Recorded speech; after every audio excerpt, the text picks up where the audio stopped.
Welcome to Never Rewrite. I'm Isaac Askew. And I'm Jeffrey Sherman, and today we're going to talk about better and worse ways to structure negative feedback. hmm Uh, this is a perennial thing, especially if you are, like Isaac and I are, in the hey, look at this legacy code and what should we do with it? And the answer is obviously your plan to rewrite it is terrible and flawed. And if you tell people that their plan is terrible and flawed, they will not hear you after that. hmm They will shut down. And so, better and worse ways to give feedback. All right. One thing I was doing yesterday that I was looking at a piece of old code that had years of history with half a dozen developers, none of whom were still in the company. And so my first inclination was to start a rant about all the past developers and all the decisions that they made and everything else. And I stopped myself and I said, well, this is all true, but none of those developers are here. They're never going to see this. And the people who are here are just going to shut down if I start ranting at them. hmm Because what they need to know is, why is this code wrong now? And so Right. instead of the whole history, I said, this is what the code, these are the flaws in the code. This is why this code gets us in trouble. And I ignored how many times we've tried to fix it in the past because it doesn't matter anymore. Because none of the people that were there in the past are there. So why does this code get us in trouble? Instead of this code is bad, what hmm specifically about the code is bad? And don't say it's bad. Say this code doesn't do X, which allows Y problem, thundering herd Right. problem type in this specific case. But it's not that the code is bad, which it is. It's the code doesn't have tests, which it does in this case actually. But and so that's where I wanted to go with. Give a Yeah. Yeah, go for it. I think your case is kind of an interesting one because the people aren't there. So Yes. if people still are there, you have to word it more carefully, right? In this case, you have the ability to shit on it, and you choose not to, which is nice. Well, But I think shitting on other people, it won't for it. You also don't want to ever do that. You especially don't ever want to directly shit on people who are no longer at the company. mhm. Like we all have it. Everyone uses Git. All the code is in Git. If anybody cares to see whose Yeah. fault this is, they can look. But when you shit on people specifically, then it decreases psychological safety, and they're going. Even if you aren't shitting on them, they fear that you might shit on them, especially behind Right. their back. It And also is so, just makes you look bad, like you're the kind of yes, person who just like shits on people's code. But I like the way that you phrased it. You're like, what's wrong with it now? Where do we go from here? Because that's other people like product are hearing whining. mm-hmm. Oh, this is why it's this way. This sucks. And blah, blah, blah, blah. They don't really care. They're trying to. They've been tasked with getting this thing working, and the context matters as far as like what things we tried to do that failed, like Mm-hmm. pragmatic steps forward, things that failed. That way we don't do Right. them again. That context only matters because we don't want to do the same thing again that made us fail. But all the context of, we shouldn't have made that decision, and because of politics we had to swap out of a new EM and blah blah blah. You're like, no one cares about that. Nobody cares. At this point you're just venting. And you can do that in your one-on-one with your boss or something. But as Oh, far I as do. moving forward, I like the way that you phrased it there. It's like, let's jump on the actual problem, Right. and especially hinting on the psychological safety thing. If you go ahead and immediately show your cards, I'm the kind of person who will just like jab at somebody when they're not here to defend themselves. They're gonna think, oh, this guy, do I want to work with this guy? Because he seems to be kind of a little bit of animosity to him. Yeah. Yeah. Things that I like. I try not to just say, "Oh, the previous developers did a bad job here." Instead, I will just say, "This code doesn't do what we need it to do," Yeah. and then explain what it doesn't do and what we need it to do and what it doesn't do, the shortfallings. hmm When I do encounter some really old code, especially in languages that have evolved greatly over the years, in this case, I'm talking about PHP. if you find code, PHP code from like 2008, it, and you look at it in the modern thing, it still works, but it is inherently bad code because PHP in 2008 didn't have classes. Mm. Period. It did not have classes in 2008. It was all it. You had to arrange things with includes, and you needed to use directory structure it was a. It was not a good language. It was not a great language in 2008. And if you happen to see some code from 2008, it's going to be bad code by modern standards. Right. Even if a really bright person had right. to write that. Even if the best developers in the world wrote it, because that was the limitations of the language at the time. And you shouldn't blame. It's the one thing I do if I encounter that is I'm like, oh, like I know this is going to be a problem because the code is so old. And then you mention how bad PHP was back then. Well, even still, we've talked about something similar in recent episodes about having empathy for the developer that came before. Right. Because you don't know the constraints they were under. Like, people who are incredibly sharp write terrible code when they're put under a very harsh time constraint or a financial constraint, right?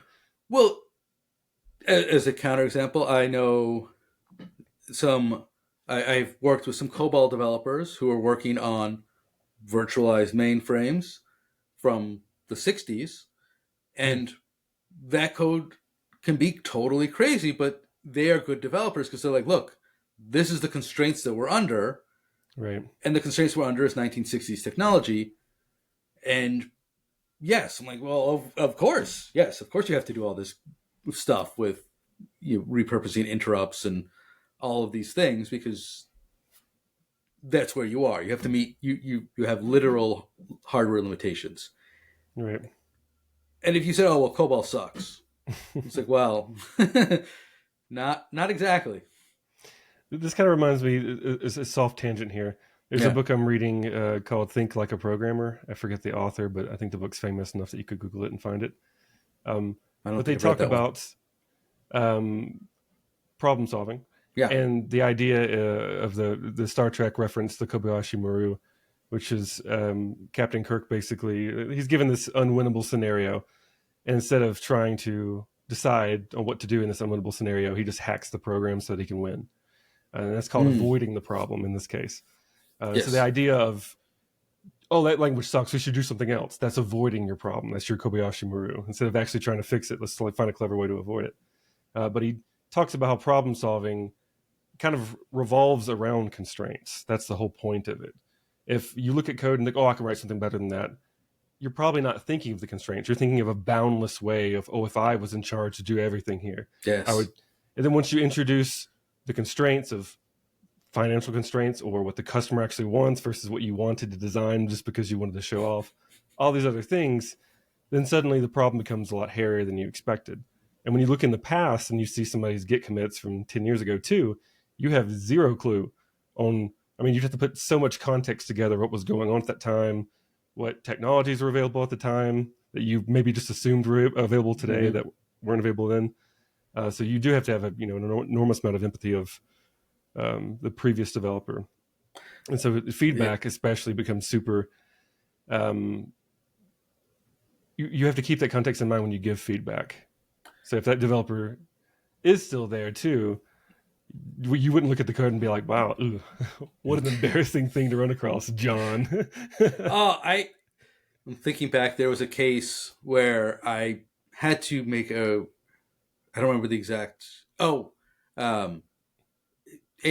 in 2014 had the only NoSQL store that could store arbitrarily large data blobs on AWS in 2014 was Postgres. I don't know if it's still true, but I needed them to be greater than like 5 megs sometimes. Okay. And certainly it was true in 2014 that every NoSQL system they had was optimized for under 512K. Okay. Right? You could do a half meg, and that was it. And then the only other option was Postgres. And so I built this system, and I used Postgres because I needed arbitrarily large, because I knew I needed more than half a meg.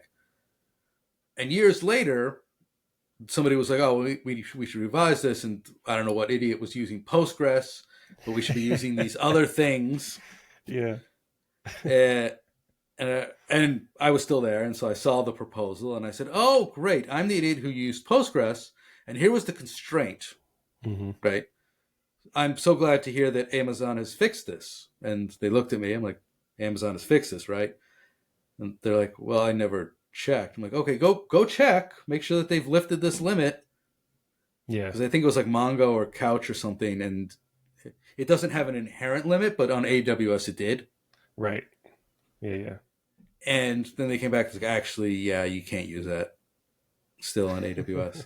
This was like, again, 2016 by that point. It was still a decade ago. Oh, jeez. Yeah. Wow. Time. Another way to give better negative feedback. Don't remind the developers how old they are. Ah. I know this was cool when you were a kid. Oh, I remember PHP. Wow, Yeah. that was decades ago. I remember when Java was cool. I remember when Java was invented. I do. I don't. I was 5 years old. I was doing other things. Java was cool, man. 96, 94, 2 maybe. Yeah. 95. Long time ago. I just looked it up recently. It came out the same year as JavaScript, PHP, and Ruby. That was a good year. All wonderful languages. A great year. And Windows 95. Yeah. Probably did come out in 95. Windows 95 came out in 95. Probably came out in 94, 96. At the end of the year. No. Whatever. Anyway, that's we don't need to bash on Microsoft. But if you wanted to give Microsoft feedback, don't start by telling them how much Windows sucks. So, yeah. Back to the feedback conversation. Yeah. Some interesting things I was thinking of as you were describing feedback on the mysterious developer that came before kind of thing, or just how to frame feedback or frame what happened to a code base. Usually the case is that people are still there at the company. At least in my experience, at least one person is still there that's touched the code. Do you have any feedback or any examples of how to give feedback on, like, to people's faces, like a PR review, or maybe somebody's really excited about something, they want to share it, and you look at it and you go, that was the complete wrong direction. How do I say that in a way where I'm not just going to tear down their enthusiasm? Yeah. So the first thing you do is, or not the first thing you do, a thing you never do is get attacking them personally. And it's easy to slip up and say, "Oh, you made a mistake with this code." You have to always phrase it as, the code doesn't do this. Yeah. It's never your code, it's the code. And it's never you wrote the code this way, it's the code doesn't work the way this way. Or the code works this way, and here's the problem I see with it. And so as much as possible, you need to disassociate the developer from the code. Because people associate themselves with something and then they feel attacked if they get attacked. This is like road rage kind of stuff. You cut somebody off on the highway, or if you get into a small fender bender and when you damage somebody's car, people can become extremely enraged as though you've hurt them personally. Right. As opposed to the object that they owned. Yeah, yeah. And so you as much as possible, disassociate the developer from the code. Talk about the requirements. Talk about the edge case. Like, instead of saying, well, this code sucks, or this code is hard to test, point out, hey, I don't see a lot of tests. If you refactored it this way, then it would be really easy. You could write all the rest of the tests. Yeah. I like the way you phrase that too. Like, I can imagine myself even going to PR and saying, this is looking solid, but does this solve this other particular case here? Because I remember this customer wanted this. Does it happen to be able to? Can you extend it to do this as well? Question, and even if you know the answer to that, yes, right? Like you're asking it in a way that's to point out it doesn't mean a constraint, in a way that's saying this code not. Wow, how did you forget this? Your code is poor. I don't like it. Yes, asking for clarification, be like, oh, okay, I see what you did here. how does the code handle this constraint? Or Get a conversation started on that. Get a conversation started, or point out a constraint that was missed. Ask for a test for the constraint that was missed. Mm-hmm. Like, oh, this is, I don't see a test for this very important constraint. Could you add one? And then when they try to add one, they will realize, oh, the code doesn't do that. Yeah. That's an interesting one. I think this is called the Socratic method, where you're trying to lead someone through.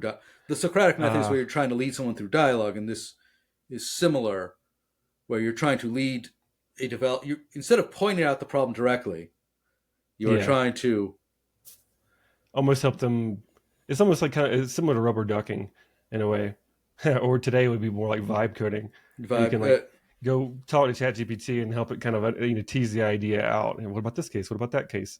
Do more vibe chatting, because you'd be asking the thing and have it respond, and you wouldn't want it code. You're not having it do code. You're having it talk to you. Yeah. I'm reminded of an rubber ducking is. Oh, go ahead. Sorry. I was going to tell an old bad Yiddish joke where go ahead. Man calls over the waiter, says, "Waiter, try the soup." And the waiter goes, "Well, what's wrong with the soup?" Man says, "Waiter, just try the soup." Is it too hot? Is it too cold? Is there a fly in the soup? Waiter, just try the soup. The waiter continues to diagnose the problem and make the customer happy. Finally, says, "Okay, sir, I will try the soup." He looks down. "Where's your spoon?" And the customer goes, "Aha! Aha!" Okay, that's a very funny one, especially the inflection on your ahas. Yes, you gotta give it that slightly Eastern European. Okay, so why did that remind you of that Yiddish joke? Tie that back in. Because instead of the customer just telling the waiter, "Hey, I need a spoon," mm-hmm. he made the waiter figure it out, or he put a challenge in front of the waiter. Try my soup, which was impossible because there was no spoon. Mm-hmm.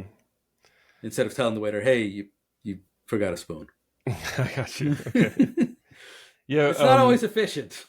That's kind of what I was getting at with rubber ducking or vibe coding or whatever. Because if you rubber duck and just you're basically saying out loud, or this is the way I rubber duck at least, where I go, "Okay, why is it doing that? I did it here, and I made this code to talk to that. Then and you're stepping through each thing, and then suddenly it clicks. I've forgotten this important component that would have done it and fixed the issue."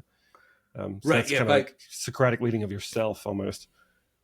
Right. By putting it in terms so that you can explain it to somebody else, even if that somebody else is an inanimate object, mm-hmm. you will see the step that you missed. It's almost kind of like people say you don't truly know something until you can teach it. Yes. So if you're trying to teach it, then you have to realize, oh, well, how am I going to explain this? And if you suddenly find you can't explain some parts of it, then perhaps you didn't know as much of that thing as you think you did. And you need to learn a little bit more about that so you can teach it that way. Yeah. All right.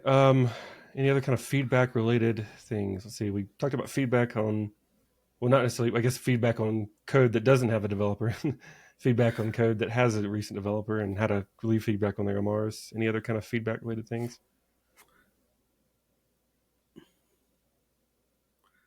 I don't have a good answer to this one, so let me throw it to you to see if you have an answer. Okay. I know how to give negative feedback on code in a way that the developer will hear it, not shut down, and be able to respond. Mm-hmm. And an added benefit of doing it that way is if you are wrong, they can say, "Oh, it's handled this." So an example of, "Oh, you've missed a constraint." Instead of saying, "Hey, you missed a constraint," and then they say, "No, I didn't," you say, "How does this constraint work?"